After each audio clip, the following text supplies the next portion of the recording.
Please tell me that I can't, that I won't, that I fail, that I'll never make it out, yeah.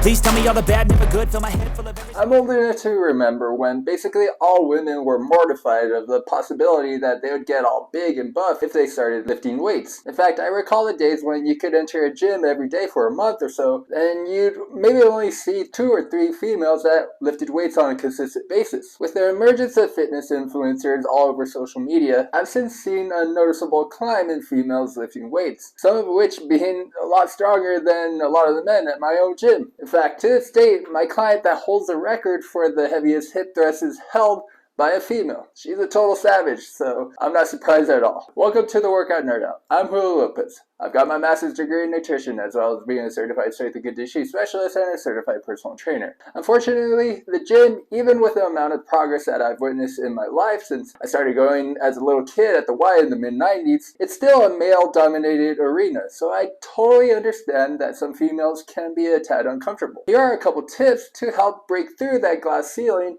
and get started on your fitness journey. The first thing, start today. One of the biggest mistakes that women make when starting their fitness journey is to delay its start. In my opinion, the whole "I'm going to start on Monday" mindset when it comes to getting started only puts working out on an even higher pedestal, thereby increasing the level of anxiety. Instead, get in your first workout ASAP, ideally today. Even if it is just a couple of arm curls or a stair machine workout, this can help you get better acquainted with the gym and the training equipment. As far as fitness tips for women, test out different times when you can work out. For example, if you're someone that can get a little shy or feels self-conscious when in front of a bunch of people, try going to the gym early in the morning, since that's when gyms are mostly empty. If you're the opposite and don't mind a big crowd and instead feel like you get a little bit of an energy boost when you're around others, then the 4 to 6 time period might be the time for you. The key is knowing when you feel most comfortable about your settings, since that's going to make a big difference on how consistent you'll be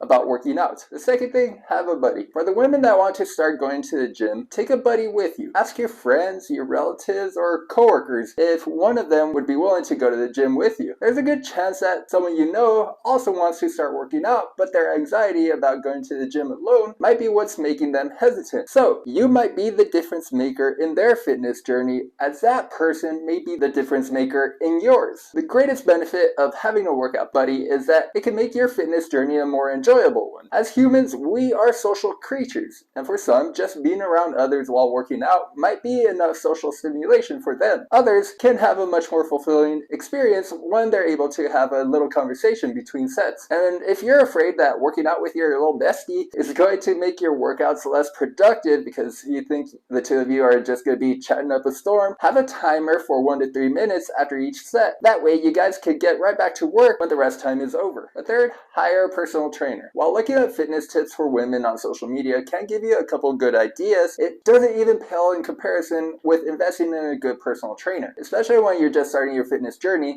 an experienced trainer can easily adjust and adapt your workouts to fit your needs, because there's a really good chance that they've trained people with similar fitness goals as you, as well as similar limitations. Also, working with a personal trainer can give you much more value to reaching your fitness goals than any fitness tips for women search online. A lot of the workouts that you see on social media, blogs, and books can be decent templates to get your fitness journey off the ground. But if you're serious about making real progress, a personal trainer can develop a workout plan that is specific to your individual needs and goals. For example, let's say you have a wonky knee from your days on the high school soccer team. Most of the exercises you see online could aggravate the injury, but a good personal trainer can give exercises that will help you reach your goals as well as they strengthen your knee. In conclusion, starting your fitness journey has a sky-high return on investment, but the only way to get there is by getting started. It's like that corny little saying, you miss 100% of the shots that you don't take. While getting a better health can make a giant difference in your life, try not to put working out on such a high pedestal. Think of it as just something else that you do during the day,